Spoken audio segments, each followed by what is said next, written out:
പ്രിയ പ്രേക്ഷകർക്ക് സീരിയൽ ന്യൂസിലേക്ക് സ്വാഗതം. കൂടുതൽ സീരിയൽ ന്യൂസുകൾ അതിവേഗം ലഭിക്കുന്നതിന് ഈ ചാനൽ സബ്സ്ക്രൈബ് ചെയ്യുക. ബെൽ ഐക്കൺ മറക്കാതെ ക്ലിക്ക് ചെയ്യുക. വീഡിയോ ഇഷ്ടമായി എങ്കിൽ ലൈക്ക് ചെയ്യാൻ മറക്കരുത്. വരുൺ പ്രശ്നങ്ങൾ ഉണ്ടാക്കിയതിനെ തുടർന്ന് പുതിയ വഴിത്തിരിവുകൾ സംഭവിച്ചിരിക്കുകയാണ്.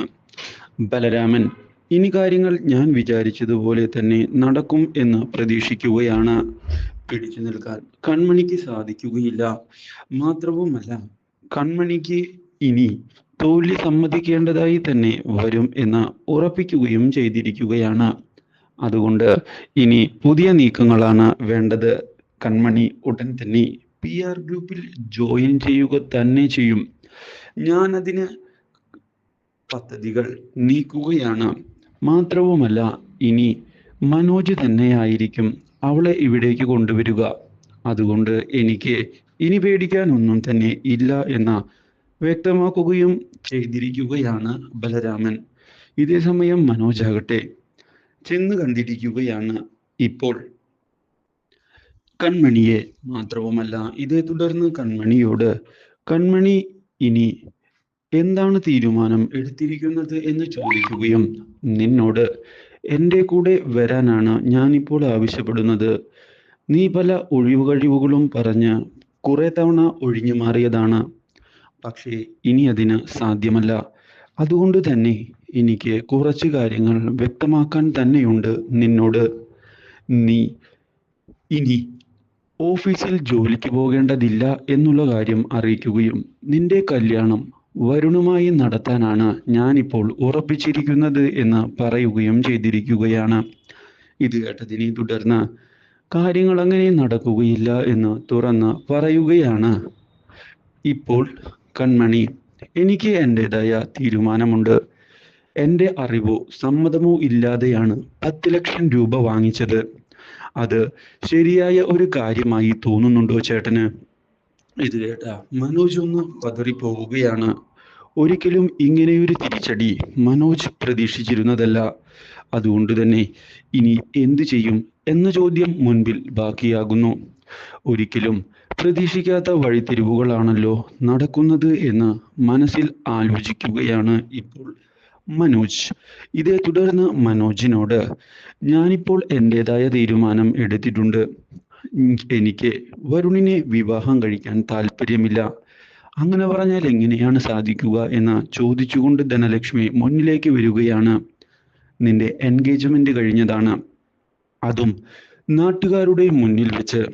അതുകൊണ്ട് തന്നെ ഇനിയൊരു ഒഴിഞ്ഞുമാറൽ അത് നടക്കുന്ന കാര്യമല്ല കൺമണി. നീ വിവാഹം കഴിച്ചേ പറ്റൂ. ഇത് കേൾക്കുന്ന കൺമണി ഒടുവിൽ പൊട്ടിത്തെറിക്കാനുള്ള തീരുമാനമെടുത്തിരിക്കുകയാണ്. നിങ്ങൾ എന്തൊക്കെ പറഞ്ഞാലും എൻ്റെ ആഗ്രഹത്തിനനുസരിച്ച് മാത്രമേ ഞാൻ എൻ്റെ ജീവിതം ജീവിക്കുകയുള്ളൂ. അല്ലാതെ മറ്റാർക്കും വേണ്ടി എൻ്റെ ജീവിതം കളയാൻ ഞാൻ ഉദ്ദേശിക്കുന്നില്ല എന്നത് തന്നെയാണ് സത്യം. ഞാൻ എന്തിന് അങ്ങനെ ചെയ്യണം? നിങ്ങളെല്ലാവരും എന്നെ മുതലെടുക്കാൻ മാത്രമാണ് ശ്രമിച്ചിട്ടുള്ളത്. അല്ലാതെ എനിക്ക് വേണ്ടി ഒന്നും തന്നെ നിങ്ങൾ ചെയ്തിട്ടില്ല. മനോജേട്ടനായാലും 10 ലക്ഷം രൂപ സ്വന്തം കാര്യത്തിന് വേണ്ടിയല്ലേ വാങ്ങിച്ചത്? എന്നോട് ഒരു വാക്ക് നിങ്ങൾ പറഞ്ഞോ? ഞാൻ പറഞ്ഞതിൽ എന്തെങ്കിലും തെറ്റുണ്ട് എങ്കിൽ നിങ്ങൾ വ്യക്തമാക്ക്. എനിക്കിപ്പോൾ കാര്യങ്ങൾ അറിയണം എന്ന് അറിയിക്കുകയും ചെയ്തതിനെ തുടർന്ന് ഉത്തരമില്ലാത്ത അവസ്ഥയിൽ വന്ന് നിൽക്കുകയാണ് ഇപ്പോൾ മനോജ്. ഇതേ തുടർന്ന് മനോജ് ഇനി എന്തു ചെയ്യുമെന്ന് ആലോചിക്കുന്നു. കാര്യങ്ങൾ വിചാരിച്ചതുപോലെ മുന്നോട്ട് പോകുന്നില്ല. അതുകൊണ്ട് തന്നെ പുതിയ തീരുമാനങ്ങൾ എടുത്തേ മതിയാകൂ എന്നും, നീ ഞാൻ പറഞ്ഞത് അനുസരിച്ചാൽ മതി എന്ന് ശാഠ്യം പിടിക്കുകയും ചെയ്യുന്നു. ഇതോടെ അങ്ങനെ കാര്യങ്ങൾ നടക്കുകയില്ല എന്ന് വ്യക്തമാക്കിക്കൊണ്ട് മുന്നിലേക്ക് കടന്ന് വരികയാണ് ഇപ്പോൾ കൺമണി. എൻ്റെ വിവാഹം കഴിഞ്ഞതാണ്.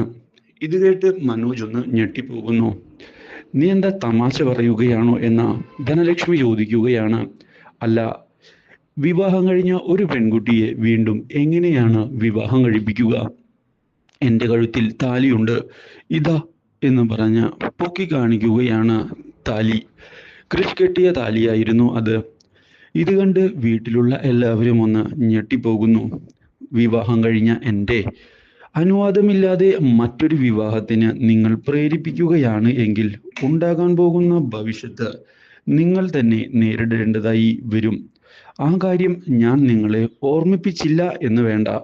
അതുകൊണ്ട് തന്നെ ഇനിയും എൻ്റെ കാര്യത്തിൽ ആവശ്യമില്ലാതെ ഇങ്ങനെയുള്ള പ്രകടനങ്ങൾ ഉണ്ടാകാതിരിക്കുന്നതാണ് നല്ലത്.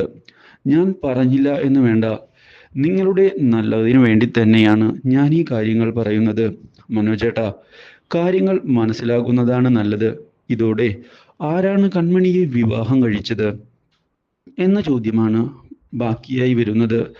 അതിനുള്ള ഉത്തരം കണ്ടെത്തുക തന്നെ വേണം എന്ന് ഉറപ്പിച്ചുകൊണ്ട് മുന്നിലേക്ക് വരികയാണ് അവർ. എന്താണ് യഥാർത്ഥത്തിൽ സംഭവിച്ചത്? കാര്യങ്ങൾ അറിഞ്ഞേ മതിയാകൂ. ആരാണ് നിന്റെ കഴുത്തിൽ താലി കെട്ടിയത്? സത്യങ്ങൾ നീ വ്യക്തമാക്കണം എന്ന് ആവശ്യപ്പെട്ടുകൊണ്ട് മുന്നിലേക്ക് വരുന്ന മനോജ് നിനക്കങ്ങനെ ഒഴിഞ്ഞു മാറാൻ സാധിക്കുകയില്ല എന്ന് പറയുകയും ചെയ്യുന്നു. ഇത് കേട്ടതിനെ തുടർന്ന് ആവശ്യമില്ലാത്ത കാര്യങ്ങളിൽ ഇടപെടേണ്ട എന്നും വ്യക്തമാക്കുന്ന കൺമണി, എനിക്ക് എൻ്റെതായ ആഗ്രഹങ്ങളും തീരുമാനങ്ങളുമുണ്ട്, വെറുതെ പ്രശ്നങ്ങൾ ഉണ്ടാക്കരുത് എന്നുള്ള ഭീഷണി മുഴക്കുകയും ചെയ്തതിനെ തുടർന്ന് കാര്യങ്ങൾ വിട്ടുകളയാൻ തയ്യാറാകാതെ ശ്രീനിവാസനും വരുന്നു.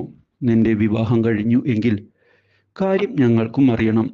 ആരാണ് നിന്നെ താലി കെട്ടിയത്?